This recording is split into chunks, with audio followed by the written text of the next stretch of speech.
નમસ્કાર મિત્રો, ફરી એક વખત સ્વાગત છે તમારું એક નવા વિડીયોમાં. મિત્રો, તમે જેમ થંબનેલ જોયેલો છે એવી રીતના જો અહીંયા આપણે બે ક્વેશ્ચન કરેલા છે. તે ક્વેશ્ચનનો આપણે જવાબ લેવાની ટ્રાય કરવાના છે. તો હવે અહીંયા શું લખેલું છે? શું પ્રોફિટેબલ બનવા માટે તમારી સ્ટ્રેટેજી છે એની એક્યુરેસી 80 થી 90% હોવી જરૂરી છે? બીજો ક્વેશ્ચન છે કે શું રિસ્ક રિવોર્ડ રેશિયોથી અહીંયા LE આવશે? હા, પ્રોફિટેબલ બની શકાય? તો મિત્રો, આ બે ક્વેશ્ચનનો આન્સર લેવાનો આપણે ટ્રાય કરીશું, બનતો એટલો પ્રયાસ કરીશું કે તમને આસાનીથી સરળ ભાષામાં સમજાવી શકું. તો ચલો મિત્રો, વાત કરીએ. પહેલો ક્વેશ્ચન તો હવે એ આવે કે શું 80 થી 90% એક્યુરેસી પોસિબલ છે ખરી કે ના? નહીં પોસિબલ. હવે આ હું તમને છે ને ઓપ્શનના સંદર્ભમાં વાત કરું છું. એનું રીઝન છે કે મોટા ભાગે જે આપણી ઓડિયન્સ હવે આવી રહી છે તે ઓપ્શનના લીધે આવી રહી છે. તો ઓપ્શન ટ્રેડિંગની વાત કરીએ છીએ. હવે સેમ વસ્તુ હવે જો તમે ઇક્વિટીમાં જોવા જશો તો આનાથી થોડો ઘણો ફરક પડશે. તમે આનાથી થોડું કોન્ટ્રાડિક્ટ કરી શકો છો, કારણ કે એમાં એક્યુરેસી થોડી વધારે મળી શકે છે. કારણ કે એમાં વોલ્યુમ વાળા તમે શું કહેવાય સારો લિક્વિડિટી વાળા સ્ટોકમાં અને તમને સારું પ્રાઇસ એક્શન અને કોઈ સારી સ્ટ્રેટેજી હોય તો તમને એમાં સારું રિટર્ન મળી શકે છે. એટલે હવે ઓપ્શનનું વાત કરવાનું જો એમાં મારો પણ થોડો ઘણો સ્વાર્થ છે જ એવું નથી, કારણ કે મેં એની પહેલાં હિન્દીમાં એક ચેનલ હતી એમાં ટ્રાય કરેલી ઇક્વિટીમાં બહુ સારું એવું નોલેજ શેર કરેલું. ભલે મને એક્સપ્લેન કરતાં ઓછું ફાવ્યું હશે, પણ તો એમાં પણ શું કહેવાય એટલું રિસ્પોન્સ નહોતો મળ્યો. અને એક જ રીલ ઓપ્શન બાઇંગની શેર કરેલી અને ધડાધડ 2000 થી 2500 સબસ્ક્રાઈબર મળેલા હતા. પછી મેં બંધ કરી દીધી હતી અને ફરી ગુજરાતીમાં ચાલુ કર્યું છે. તો મિત્રો, વાત કરીએ તો કે આ વસ્તુ પોસિબલ નથી. પહેલી વસ્તુ તો કેટલી સ્ટ્રેટેજી કેટલા પર્સન્ટેજની એક્યુરેસી હોવી જોઈએ જેથી આપણે પ્રોફિટેબલ થઈ શકે? તો તમે પહેલાં તો ઓપ્શન બાઇંગ કરતા હોય ને એટલે તમારા મનમાંથી એક તો ફાંકો કાઢી નાખો કે મારી સ્ટ્રેટેજીની એક્યુરેસી 70 થી 90% મળશે. ભૂલી જાઓ. હવે જેની 90% એક્યુરેસી હોય ને એ ક્યાંય તમને લાઈવ નહીં આવે, કોઈ વસ્તુની સલાહ નહીં આવે.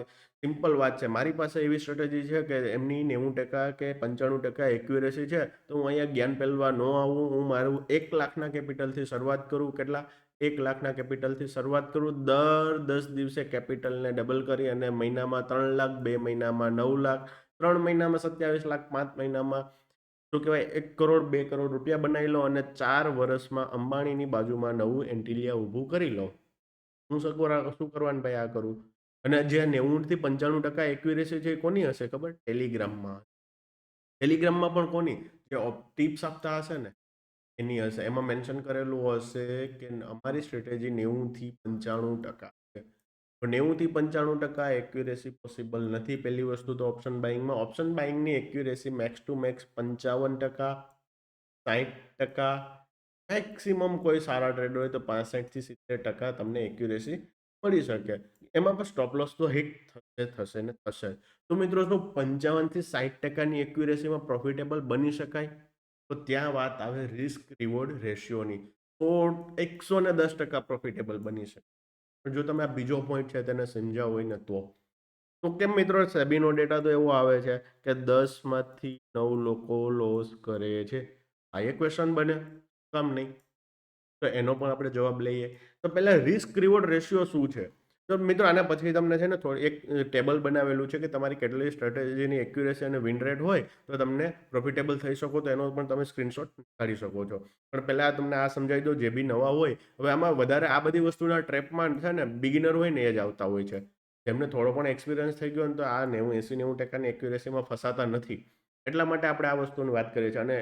અને આ 80-90%ની એક્યુરેસીમાં ફસાય ને એમને રિસ્ક રિવોર્ડ રેશિયોનો પણ શું કહેવાય અંદાજો હોતો નથી. માટે જ એ લોકો ફસાય છે. જે લોકો અહીંયા સુધી પહોંચી ગયા હોય ને આમાં ફસાતા નથી. એટલા માટે આપણે વાત કરવી પડે છે. હવે રિસ્ક રિવોર્ડ રેશિયો એટલે શું? તમે 10 રૂપિયાનું 10 પોઈન્ટનું રિસ્ક, સપોઝ નિફ્ટીના કોઈ કોલ ઓપ્શનમાં 10 પોઈન્ટનો સ્ટોપ લોસ લ્યો છો, એની સામે તમે 10 પોઈન્ટનો ટાર્ગેટ લ્યો છો. એનો મતલબ કે તમારો રિસ્ક રિવોર્ડ રેશિયો થયો 1:1 નો. ફોર એક્ઝામ્પલ, તમારું રિસ્ક હતું 1000 રૂપિયાનું. કેટલાનું? 1000 રૂપિયાનું. અને તમે રિવોર્ડ પણ લીધો છે 1000નો. એટલે કે જો તમને પ્રોફિટ થશે તો એ 1000નો થશે અને લોસ થશે તો પણ 1000નો થશે. આને કહેવાય 1:1નો રિસ્ક રિવોર્ડ રેશિયો. હવે 1:2નો હોય તો તમારું 1000નું રિસ્ક હોય તો તમને 2000નો પ્રોફિટ થાય છે. આને કહેવાય 1:2નો રિસ્ક રિવોર્ડ રેશિયો.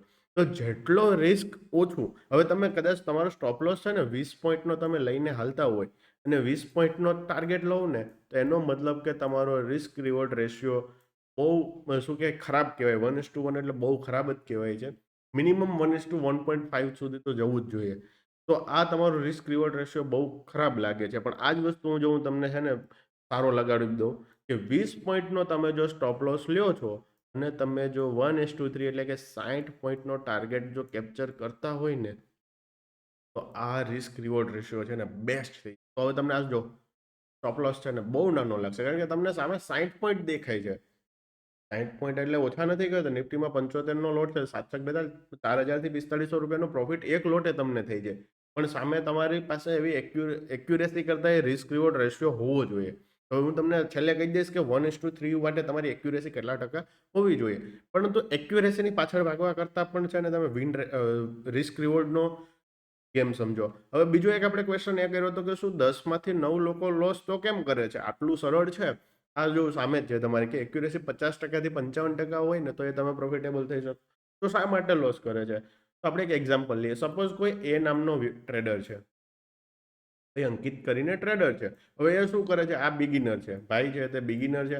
હવે તે શું કરે છે? જુમા નવા માર્કેટમાં આવ્યા છે અને કોઈ એના ફ્રેન્ડે કીધું છે કે ભાઈ ઓપ્શન ટ્રેડિંગ નામની કોઈ વસ્તુ છે અને આમાં બહુ સારો એવો પ્રોફિટ થાય. હવે ટિપ્સથી કરે કે કોઈ એમની સ્ટ્રેટેજી બનાવે છે કોઈ પાસેથી શીખીને અને આજે ટ્રેડ લે છે. ટ્રેડમાં same 1:1 risk reward ratio follow કરે છે. કારણ કે આજે પહેલો દિવસ છે એમનો, બધું લોસ કરીને શીખા પછીનો પહેલો દિવસ તો સમજી લ્યો કે એમને શું કહેવાય સ્ટ્રેટેજી શીખીને પછી ટ્રેડ કરવાનો પહેલો દિવસ છે. તો આજે 1:1 એણે સ્ટ્રોંગ સાયકોલોજી અને માઇન્ડસેટ સાથે આવ્યો છે માર્કેટમાં. એણે નક્કી કર્યું છે કે હું 1:1 મળશે રિસ્ક રિવોર્ડ એટલે એક્ઝિટ કરી નાખી. પહેલા દિવસે તે ફોલો કરે છે. બીજા દિવસે પણ હાલો ફોલો કરી લઈએ છે. પણ બીજા દિવસે એમની સાથે થાય છે કંઈક એવું કે એણે એન્ટ્રી 1:1 એક્ઝિટ કરી નાખી. હવે ત્યારબાદ એ જોઈ છે કે 1:2 આવ્યો છે. ઓહો 1:3 આવ્યો છે. હવે આને થાય શું કે ઓહો મારી સ્ટ્રેટેજી તો બહુ સારી છે. એટલે હવે અહીંયા એમની માઇન્ડસેટ, એમની સાયકોલોજી બહુ ખરાબ થાય છે. એટલે ટૂંકમાં ખરાબ રીતે ખરાબ થઈ કહેવાય. તો હવે અહીંયા એ શું કરશે? ત્રીજા દિવસે આવશે પાછો માર્કેટમાં. ત્રીજા દિવસે એમનો શું રિસ્ક રિવોર્ડ રેશિયો હશે ખબર? 1:3 નો. પહેલા એણે શું નક્કી કર્યું હતું? 1:1 નીકળીશ. 1:1 રિસ્ક રિવોર્ડ રેશિયો તો ખરાબ જ કહેવાય. પણ એક વસ્તુ સમજો કે તમે જો લોસમાં હતા ને એનાથી તમે પ્રોફિટમાં બ્રેક ઇવન તો આવી ગયા છો. તમે એ સ્ટેજ ઉપર આવવાના હતા. માર્કેટમાં તમે આવો ને પછી તમને 5 થી 6 ફેઝમાં તમારે એન્ટર થાવ છો અને બધા ટ્રેડરને એમાંથી પાસ થવું જ પડે. એનો પણ આપણે ક્યારેક ડિસ્કસ કરીશું. હવે એણે ત્રીજા ચોથા દિવસે એ ટ્રાય કરે છે કે 1:3 જોઈએ છે. તો માર્કેટ રોજ એક સરખી કન્ડિશનમાં ચાલવાની નથી. અપ ટ્રેન્ડ હશે, સાઇડવેઝ હશે, ડાઉન ટ્રેન્ડ હશે. ભાઈનો 1:1 નો ટાર્ગેટ આવે છે અંકિતભાઈનો અને ત્યારબાદ સ્ટોપ લોસ હિટ થઈ જાય છે.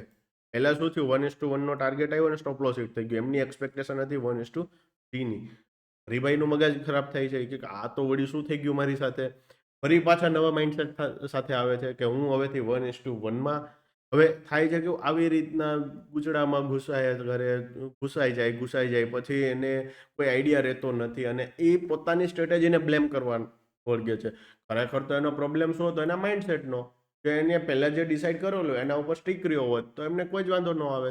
એટલા જ માટે હું તમને કહું છું તમારી એકવાર એન્ટ્રી થઈ જાય ને પછી તમે બધી વસ્તુના છેડછાડ કરી શકો. સ્ટોપ લોસને ઉપર નીચે કરી શકો, ટ્રેલ કરી શકો. ટાર્ગેટ છે ને ટાર્ગેટ એમાં છેડછાડ નહીં કરવાની. તમારું પ્રી ડિફાઇન્ડ એન્ટ્રી હોય, પ્રી ડિફાઇન્ડ સ્ટોપ લોસ હોય, પ્રી ડિફાઇન્ડ ટાર્ગેટ હોય ને તો જ તમારે પહેલા તો એન્ટ્રી કરવી જોઈએ કોઈ પણ ટ્રેડમાં. હવે જો ટાર્ગેટ હવે એન્ટ્રી થઈ ગયા પછી છે ને બધી વસ્તુના છેડછાડ કરો તો ચાલશે. ટાર્ગેટના છેડછાડ કરશો ને તો તમને બહુ અઘરું પડી જશે. ટાર્ગેટ તો સપોઝ તમે નક્કી કરેલો છો મારો રિસ્ક રિવોર્ડ 1:2 છે. પછી એક વસ્તુ અલગ છે કે તમે ટ્રેલિંગ સ્ટોપ લોસ લગાડો છો તો એ ટ્રેલિંગ સ્ટોપ લોસ હિટ થયો કહેવાય. એના લીધે તમે ટાર્ગેટ લીધો ના કહેવાય.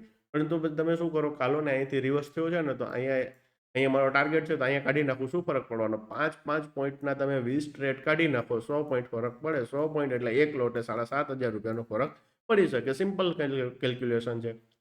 એટલે તમે 1, 2, 5 પોઈન્ટને નાના ન ગણો.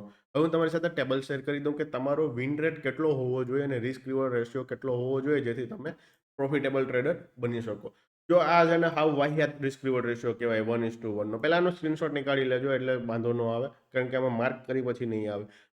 1:1 50% એ તમારું બ્રેક ઇવન લખેલું છે પણ બ્રેક ઇવન નહીં આવે, તમે લોસમાં જશો. એનું રીઝન છે તમારે એસટીટી, જીટીટી, બ્રોકરેજ બધું પે કરવાનું હોય છે. એના લીધે જો વધારે એમાં તમે જો સ્કેલ્પિંગ કરીને વધારે ટ્રેડ કરતા હોય તો ઓવરઓલ તમે લોસમાં જશો. એટલા માટે તમારી એક્યુરેસી માઇનોર એવું પ્રોફિટેબલ થવું હોય પણ લોસમાંથી બહાર નીકળવું હોય તો 1:1 માં 60% એક્યુરેસી હોવી જોઈએ તમારી સ્ટ્રેટેજીની.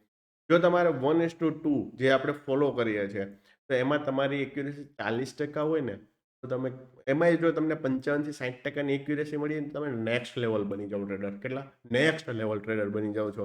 એમાં નાના કેપિટલ માટે તો વરદાન રૂપ છે. હવે બીજી એક ભૂલ અહીંયા એ થાય છે કે નાનું કેપિટલ હોય ને ત્યારે શું કરે છે ખબર કે આ ટ્રેલિંગના ને એના ચક્કરમાં પડે છે. જ્યારે નાના કેપિટલથી તમે ટ્રેડ કરો ને ત્યારે આ ચક્કરમાં ન પડો. પહેલા તમે કેપિટલને ગ્રો કરો. તમે કેપિટલને 30,000ના કેપિટલને 5 વાર છે ને ડબલ કરો. પછી આ બધી ચક્કરમાં પડો. કારણ કે તમારી સાયકોલોજીને ખરાબ કરી નાખે છે સ્ટાર્ટિંગમાં આ બધી.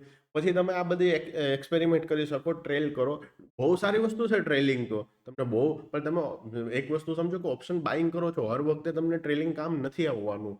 એટલા માટે હું તમને કહું છું પહેલા તમારું ફિક્સ રાખો એન્ટ્રી, સ્ટોપ લોસ, ટાર્ગેટ બધું. અને ત્યારબાદ જો તમે 2-3 વાર કેપિટલને ડબલ કરો પછી આ બધે ઝંઝટમાં પડો. હવે જો તમે હવે એક્યુરેસી 20% હોય ને તો એ તમે પ્રોફિટેબલ થઈ શકો. જ્યાં તમારો રિસ્ક રિવોર્ડ રેશિયો છે ને 1:5 હોય તો તમે આરામથી પ્રોફિટેબલ થઈ શકો.